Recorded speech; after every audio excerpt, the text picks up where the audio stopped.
Hoje eu quero destacar aqui, para a nossa reflexão e análise na Nova Almeida Atualizada, os versículos 13, 22 e 27 do capítulo 4 do livro de Levítico, aonde se trata aqui no capítulo 4 e 5 sobre diversas categorias de pecados, né? E sobre três naturezas deles.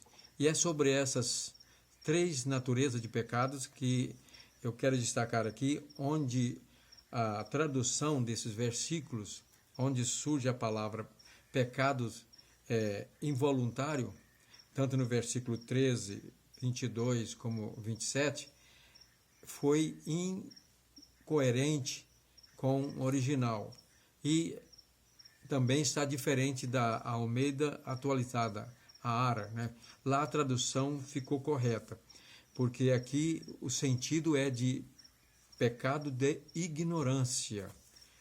E nós sabemos que existe o pecado de ignorância, o pecado de involuntário e o pecado voluntário. São as três naturezas de pecados que a palavra de Deus especifica.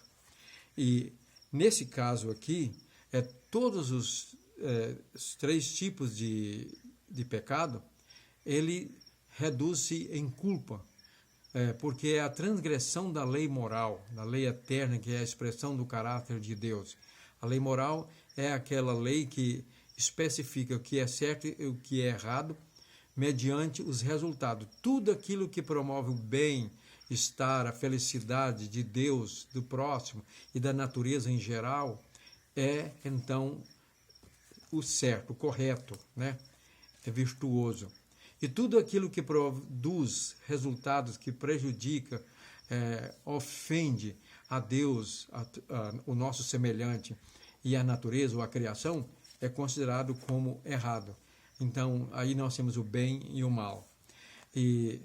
Mas no caso do pecado de ignorância, aquela pessoa que cometeu, a culpa dela é então perdoada automaticamente por Deus, porque ele não tinha conhecimento, o indivíduo, a pessoa não tinha conhecimento da informação, da proibição, cometeu por ignorância. E o pecado involuntário, também a palavra de Deus fala, e aqui Moisés especifica, é aquele tipo de pecado que a pessoa sabe que praticou, mas de forma involuntária, acidental, né? Que o resultado foi ofensivo, prejudicou alguém, mas não tinha intenção. Que aí, no caso dos processos judiciais, são considerados os homicídios culposos, né? O crime, um acidente, né? Matou, mas não tinha intenção de matar. Nesse caso aí, é um pecado involuntário. Repito, o de ignorância, a pessoa não sabia da informação sobre aquele assunto, aquela proibição. Agora, vem o terceiro tipo, ou natureza de pecado, que é o pecado voluntário. É aquele que a pessoa comete de maneira consciente e voluntária, por decisão. Sabia que era errado, que não deveria fazer, mas praticou, né?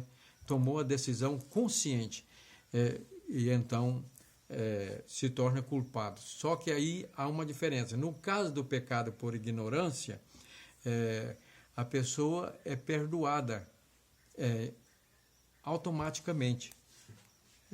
João diz na sua primeira epístola que se andamos na luz como ele está na luz, temos comunhão uns com os outros, e o sangue de Jesus nos purifica de todo o pecado. Ora, se já estamos na luz e temos comunhão uns com os outros, com Deus, que pecado Deus vai nos purificar? São aquelas coisas que nós cometemos sem saber, são os considerados erros, né? No caso do pecado involuntário, também Deus não leva em conta. Tinha até a cidade de refúgio onde a pessoa era refugiada, né? Um exemplo, por exemplo, que Moisés cita, é que alguém está trabalhando na floresta derrubando uma árvore. O machado escapa do cabo e mata o companheiro. Então, aquela pessoa ia para aquela cidade de refúgio, aguardar então ali o julgamento para provar a sua inocência. Agora, o pecado voluntário esse só é perdoado mediante a confissão e o arrependimento. Por mais horrendo que seja, se o pecador se arrepender de todo o coração, confessar a Deus e pedir perdão, então aí ele é perdoado. João também diz lá na sua primeira epístola, se confessarmos os nossos pecados, ele é fiel e justo para nos perdoar os pecados e nos purificar de toda injustiça. Então, aqui nós temos o exemplo dos 3 tipos de transgressões. Reiterando, o praticado por ignorância, praticado involuntariamente e praticado voluntariamente. É o pecado voluntário, de rebeldia. Nesse caso, o pecador, se não arrepender, ele nunca vai ser perdoado, né? Porque Cristo morreu na cruz e representando o sacrifício de substituição da morte do pecador. Em todos esses casos aí, lá na lei de Moisés, vamos falar, né, na próxima oportunidade, um animal morria de maneira ali cruel, sanguinolenta, e o seu sangue era oferecido no altar e parte dele era queimada. Era uma cena cruel para mostrar como o pecado é terrível e Deus detesta o pecado. E o pecado prejudica, é ofensivo a Deus, ao próximo e à natureza, à criação em geral. Portanto, todos os dias se faziam aqueles sacrifícios. O pecador pecava e tinha que levar um cordeiro, um cabrito ou um novilho para morrer no seu lugar. Mas Cristo, o Cordeiro de Deus que tira o pecado do mundo, morreu ali no Calvário, na cruz do Calvário, para fazer a expiação, o resgate e garantir o perdão de todos os pecados cometidos por ignorância, involuntariamente e os voluntários.